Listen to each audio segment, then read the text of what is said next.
Welcome to தமிழன் recipe. இன்றைக்கி நம்ம என்ன பார்க்க போகிறோம் அப்படின்னா, ஒரு சூப்பரான டேஸ்டான பூண்டு பொடி எப்படி செய்கிறது அப்படிங்கிறது தான் பார்க்க போகிறோம். நம்ம சேனலை சப்ஸ்கிரைப் பண்ணாதவங்க சப்ஸ்கிரைப் பண்ணிக்கோங்க. இப்போ இந்த பூண்டு பொடி இட்லி, தோசை, சாதத்து கூட ரொம்பவே டேஸ்ட்டாக இருக்கும். எப்படி செய்யலாங்கிறத நம்ம பார்க்கலாம். இதுக்கு தேவையான பொருள் பார்த்திங்கன்னா, பட்டை மிளகாவும் பூண்டும் இருந்தால் போதும். நம்ம சூப்பராக பூண்டு பொடி செஞ்சிடலாம். இப்போ ஒரு வாணலில் நம்ம லைட்டாக எண்ணெய் ஊற்றிக்கலாம். இப்போ நான் ஒரு 15 பட்டை மிளகாய் எடுத்திருக்கேன். இதை லைட்டாக நம்ம இந்த எண்ணெயில் வறுத்துக்கலாம். மீடியம் ஃப்ளேமில் வச்சு லைட்டாக இந்த மாதிரி நம்ம வறுத்து தனியாக நம்ம எடுத்துக்கலாம். பாருங்கள், ரொம்ப கருக்கிடாமல் இந்த மாதிரி நம்ம எடுத்து தனியாக வச்சுக்கலாம். இப்போ பூண்டு வறுக்க போகிறோம். நம்ம 2 முழு பூண்டு, இதையும் எண்ணெயில் லைட்டாக நம்ம வதக்கி தனியாக நம்ம எடுத்து வச்சுக்கலாம். இது இட்லி தோசைக்கு மட்டும் இல்லை, தயிர் சாதம், சாம்பார் சாதம் எல்லாத்துக்குமே தொட்டுக்கிறதுக்கு சூப்பராகவும் இருக்கும்.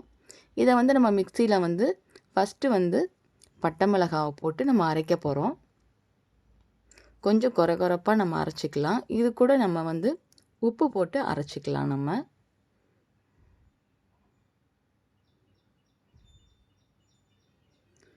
ரொம்பவும் கொரகொரப்பாக இல்லாமல் ஓரளவுக்கு அரைச்சிக்கணும். இப்போ நம்ம பூண்டையும் இந்த பட்டை மிளகா கூட போட்டு அதையும் நம்ம அரைச்சிக்கலாம். நம்ம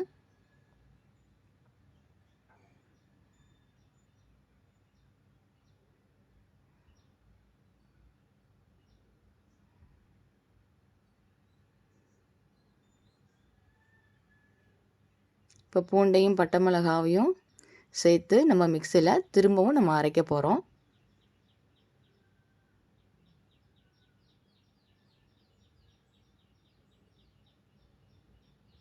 இதை அரைச்சி நம்ம என்ன பண்ணிக்கலாம் அப்படின்னா, தனியாக ஒரு பிளேட்டில் நம்ம வச்சுக்கலாம். நம்ம இதை அரைச்சாச்சு.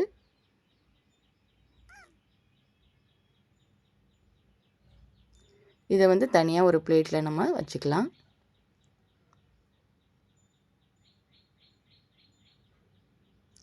பாருங்கள், பார்க்கவே ரொம்ப சூப்பராக இருக்குது. இது டேஸ்ட்டாகவும் இருக்கும். கண்டிப்பாக நீங்களும் ட்ரை பண்ணி பாருங்கள். திரும்ப அதே வாணலில் லைட்டாக எண்ணெய் ஊற்றி 1/4 டேபிள் ஸ்பூன் கடுகு, 1/4 டேபிள் ஸ்பூன் உளுத்தம்பருப்பு, கொஞ்சம் கருவேப்பிலை,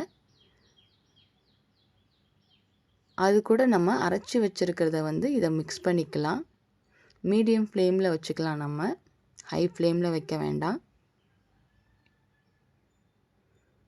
இது சாதத்து கூட நம்ம போட்டு சாப்பிட்டா கூட நல்லாயிருக்கும். வேணும்னா லைட்டாக நீங்கள் புளி கூட ஆட் பண்ணிக்கலாம், புளிப்புக்காக.